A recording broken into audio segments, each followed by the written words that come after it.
siwezi kuacha Sky, I rather die. Siwezi kuacha Dani, I rather die kwa sababu ya watu. Siwezi kumwacha, I can't. Hakuna siku nitaacha watoto wangu. Kazi ambayo nafanya, bidii ambayo ninaweka ni kwa ajili ya Sky na Dani. Hakuna siku nitawaacha. Nashangaa kwa mitandao, watu wanajitokeza wanasema mimi nitakaa na Sky. Yani watu wameanza kugawana watoto wangu jameni. Wameanza kugawana watoto wangu. Mama hayuko, sasa mnataka kuninyang'anya watoto. Nafurahi ni kwa maana ya Betty Bayo alifanya cooperating iwe very easy. Alikuwa ananipigia simu, ananiambia Kanyari kuja. Hata mtoto akigonjeka ananiambia kuja, mtoto ni mgonjwa. Mtoto akienda hiyo shule alienda ambaye ni very expensive, yeye ndiye alinipigia simu akaniambia wewe peleka mtoto shule nyingine ambayo iko juu kidogo. Nikamwambia ni sawa mama, hakuna shida. Nilikuwa namuita mama na yeye alikuwa ananiita baba Sky, lakini nilikuwa naangalia mipaka yangu, maana nilikuwa najua ya kwamba kwa sasa sio mke wangu, ni mke wa Tasha. Lakini siwezi acha watoto wangu ati kwa sababu mke wangu ameolewa. No. Siwezi kuacha Sky, I rather die.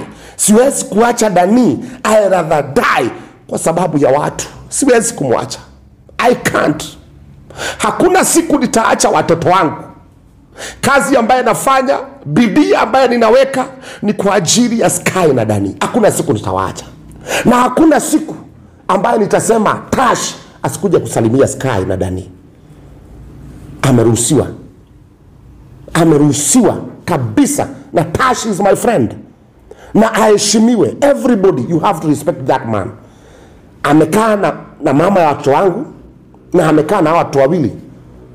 Hata kama pengine labda hakuwa anafanya mambo makubwa, lakini alikuwa anawafanya guideline. Si mara moja nimeona Tash akiambia Dani, stop that, don't do that. Mimi sijui kukemea mtu. Sijui kukemea, mimi sijui. Mimi hata mtoto wangu Sky, nilikuwa na Sky jana. Sky jana akaniambia Daddy utatuweza. Nikamuuliza kwa nini? Akaniambia Dani anatakaga anakemewa na anaambiwa makosa yake. Nikamwambia wewe sina hiyo kipawa. Lakini niliona Tash siku moja step further akikemea Dani akimwambia don't do that, na Dani akamsikia. So kwa nini siheshimu mtu kama huyo?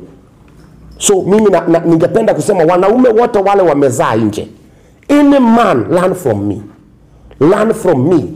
Learn from me. Nilisaidia Betty Bayo akiwa ndani ya ndoa, na Betty Bayo hakuniambia atarudi kwangu. Na sio mimi niliacha Betty Bayo. Kwa hivyo nilikuwa na right ya kukasirika. Yeye ndiye aliamka asubuhi akaniambia it's over, it's over, it's over, na akaenda. Na nikasema it's okay. Na nikakubaliana na maamuzi yake, maana mimi siwezi ua mtu. Nikakubaliana na maamuzi yake. Na kidogo kidogo nikaona wamefanya harusi na wameoana. Na mimi nikakaa mpaka leo hii nimekaa.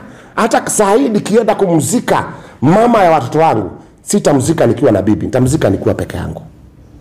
Kwa sababu I waited, but I thank God kwa sababu ya whatever is going on. She's a legend. Tuendelee kumuombea, tusimame na hiyo familia, na hata hiyo candle lighting twende na Monday tukuje hapa. Na wengine hata wale wa Kisumu muomboleze Betty Bayo. Wale wako Nyeri, akisheni mioto kwa barabara, akisheni candle kwa barabara, mkimuomboleza Betty Bayo.